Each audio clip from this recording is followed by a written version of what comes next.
I've also learned that like I make really good like co-authored. What's the word my accountant always uses? I'm just good at creating products with my audience. So like, I am not the wait till something is perfect to share it. I like share the basic idea and let people help you shape it. Like you go live every day, pretty much. Is it like time every day? Yes, but not exactly. Okay. But it's usually around like my schedule. Like around 10 in the morning. 10. Oh, like you went live, like say from 10 in the morning, 11:30, you went live, you're happy, and then like after you're like, oh man, I have this brilliant idea, I have to tell everyone, and you go do a second live, or you just wait till the next day. Usually, I just wait till the next day. Okay. I try to be very strict about not like when I'm done working, I'm done working. Okay. I'm not gonna like go back on. Yeah. Just because it also helps me not make silly videos. I'm exhausted. I know a lot of times don't you like bring on guests every once in a while in your lives? Yes, I used to do it more, but yes. So it's just random people pull up off the live, or it's like a scheduled thing you have with people, or No, it's scheduled thing. Okay. It's also just making me realize I told someone I was going to join their live the other day, and I didn't. Yeah, I used to do it more like every Friday to arrange guests, but then you just have the issue of the scheduling. Because the other thing, it's like if you get your audience trained for something, then they really want you to keep that up. Yeah. So it was getting to be a little bit too much for me. I'm still trying to figure out where my and you have an event going on tonight, right? Can you talk about that? Yes. So we have been driving around the country. We bought a van, we bought a motorhome, and we put the book all over the outside and the QR codes where you can find it. And everywhere we've been, so we drove from DC, we'll end up in San Francisco, and we're going via Canada. So pretty much the longest way you could do that drive. And we just told people to come out. So we are tonight in Seattle at 6 p.m. at Cafe di Fiora. And very excited. There's not really any plan. It's just come out and meet. And what's the intent? Just to get word of the book, or just want to meet fans? Like, you have like any goals for it? No, just a good time, drink some wine. It's just have a good time. It's meet people. One of the things I have found is like people just want their stories to be heard, and everyone comes to these events and they want to tell me their 5-minute version of the cult they were in, or the things that they have escaped or figured out, and just being there and talking to them. It always feels a little bit like a wedding where it's like I don't get enough time to talk to each person. Yeah. I move about a lot. Who do you think is like a stereotypical audience member, typical customer, or listener, or whatever? It's changing all the time. It's becoming more and more diverse, which I'm proud of. Generally, there's a lot of white women, but it is generally people that have grown up under some sort of authoritarian control, whether that's just their single family or whether that is their religion. I have a lot of former Alcoholics Anonymous members because they don't find a lot of places where they can talk about the negative experiences, and I will hold a lot of space for that. But as I have been on my own journey of deconstructing the delusion of white supremacy and all those other things, I have also been getting like much more of a following of like young Black men. Wasn't expecting that one, and like Black women. I'm working on building up Spanish and Portuguese speaking audiences. I want to release Latin America at least in Spanish, maybe in both, and so that's been my next. And then, of course, I also have like my veteran audience. And you talk about listening to somebody. You're an atheist, correct? Yes. Also, I'm guessing that came from like your religious experience. Do you think, because how I put this? So atheism, like a direct reflection of like went through. You're like, okay, there can be no God. You're like in the Old Testament, like people talk about Old Testament God, like Old Testament killed like more people than the Bible, right? How can you be the God of only Israel, not other people? Like me personally on this podcast before, like I don't know if we believe in God or whatever. Like there's something I don't like two atoms just pop and create a universe, right? Right. So how did that come to be? Like, any chance you become like an atheist, or just like? I mean, I'm married to a scientist, so he will go into all detail about the Big Bang and how that worked. To me, it's both. I think I actually one of the shirts I sell, there's just says I'm just a neurovirgin atheist born with religious dreams, Yeah. and it's like I don't think I ever actually believed God. Yeah. I just think I was a questioning person. However, I also say that one of the harms of growing up in Church of God was kind of losing the ability to believe. You know, so like even if I said to you before, even if I wanted to be religious, like which one would I choose? Yeah. You know? Yeah. Like, once you've Isn't it like something like 20,000 religions, like some crazy number out there?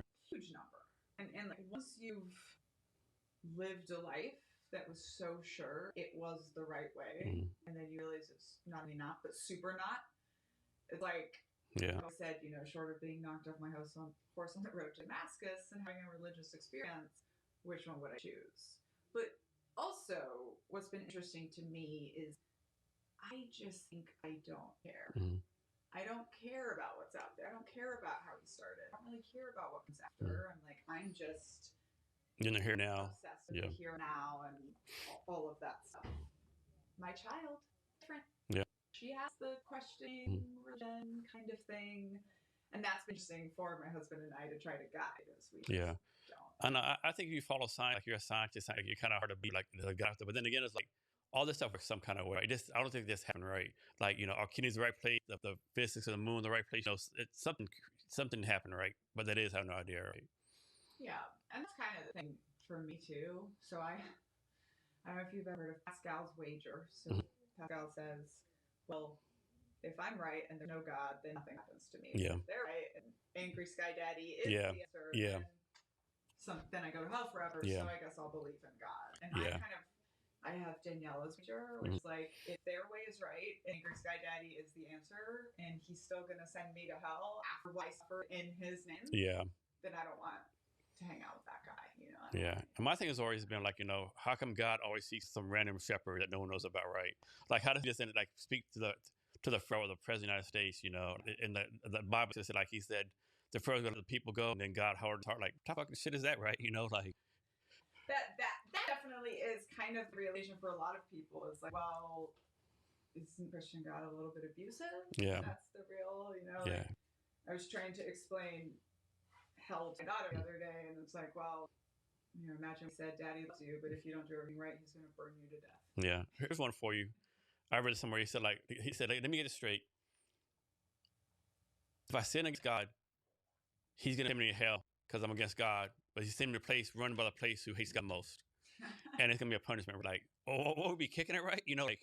And that's even the thing, right? Like, even if it was a creator to all of this, like, why would he punish people forever for not knowing? Yeah. You know, like, so that's kind of been one of my things where it's just like, I have values and morals, and I know that I do, and I know that those need to come from outside. And I live my life being as good of a person as I can.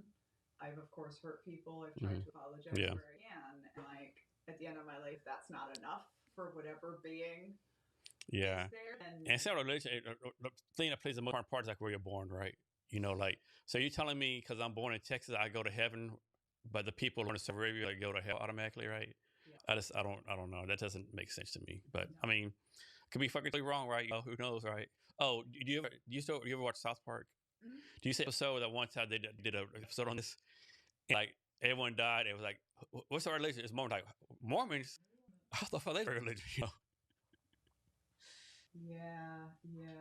And for all listeners, Mormonism is the biggest status cult out there, pretty much, other than MAGA. So, you know. Yeah, well, that is like, man, that's the common sense. Like, they found some place, they got stoned. It's like, I mean, it's a whole story. One thing is, like, you know, just my personal experience. Mormons are the nice people. Like, they're like so nice, sociable.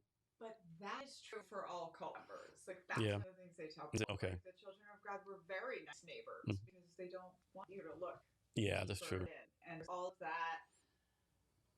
And this is even what I call, like, the shiny, happy, smiley religious trafficking. Like, Mormons are some of the worst with child trafficking, neighbor trafficking. But because they're doing it while they're smiling in your face. Yeah, that's a good point. You don't realize.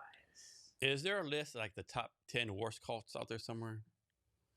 I mean, usually they always include, you can find lists for sure. I think about it a little bit differently. So, people have said there's a spectrum of cults. I think there's a spectrum of groups. Right? So I have this 10-part list. Groups are going to be on it somewhere. If you have all 10, you're a cult.